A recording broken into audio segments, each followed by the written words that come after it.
Hi, we're here with Scott Peitz from Tewksbury, Massachusetts with his amazing 1970 Bonneville.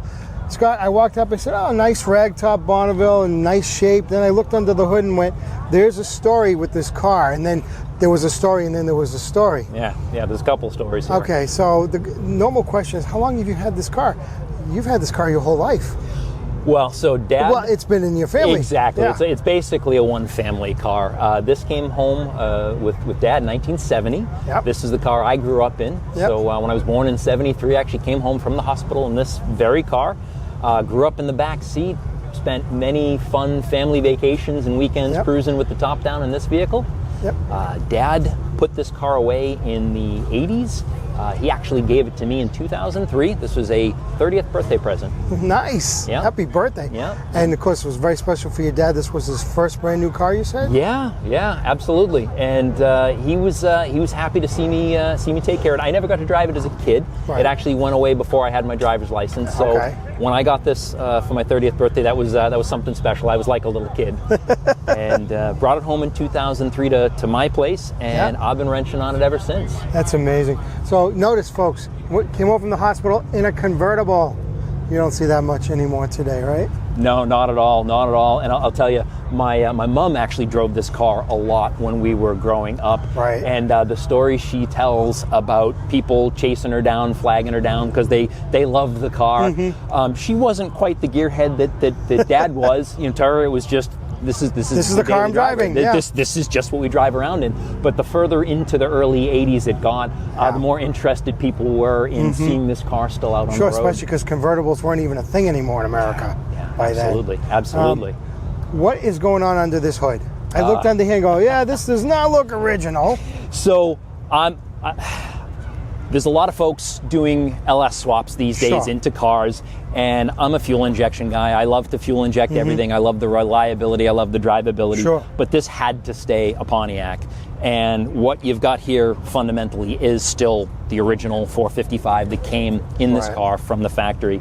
I rebuilt this engine for the very first time in 2007, reused the original 455 block, reused the original crank, but a lot of the other bits were chosen for reliability, run on modern pump gas. Been through a whole bunch of different iterations. It's been carbureted at one point. It still had its original turbo 400 for a while. In its current state, you've got a aluminum-headed 455 single-plane port-injected engine, Vortec V7 YSI blower. That's incredible. 14 pounds of boost on top of this big old Pontiac. Makes 800 horse, 800 foot-pounds. Wow. It's backed by a Jake's Stage 2 4L80E. And out back, we've got 355 gears, safety track limited slip, coilovers on all four corners, modern suspension, modern disc brakes. So it drives wonderful, super reliable, hit the key, go anywhere. The definition of sleeper. Absolutely. Close the hood and you wouldn't even know any better, This right? guy with his old car, The wheels maybe give it away a little bit. Maybe a smidge, but most people wouldn't notice that. Yeah. I noticed it walking up and went, oh, the wheels, that's different. Then I looked under here and went, oh, that's real different. So, hey, you know what? Still got the same heart. It's the original block. Yeah. So that's the Pontiac incredible. folks appreciate that. They come over and they sure see they so do. many of the GTOs and the Firebirds with the late model engines. So a lot of folks will come over and at first they'll see the coils and go, oh no, somebody put another LS in. And then they'll pause for a second. They'll go, wait a minute, that's the right water pump. Wait a minute, that's the right heads. There's something else going on here. I feel that way often. We look at a lot of old cars and classic cars, and they open the hood and you see that modern engine and go, I get it, it drives better, but it just loses something, emotionally. But this is amazing. You did a great job. Thank you. Tribute to your dad. Really love it. Thank you for talking to us. Absolutely. Take care. Happy motoring. Thank you very much. Thank you.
Doc Speed.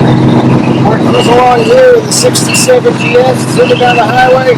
We spent a great day cruising downtown Manchester. At least a couple thousand cars there probably. It was an amazing day, perfect weather.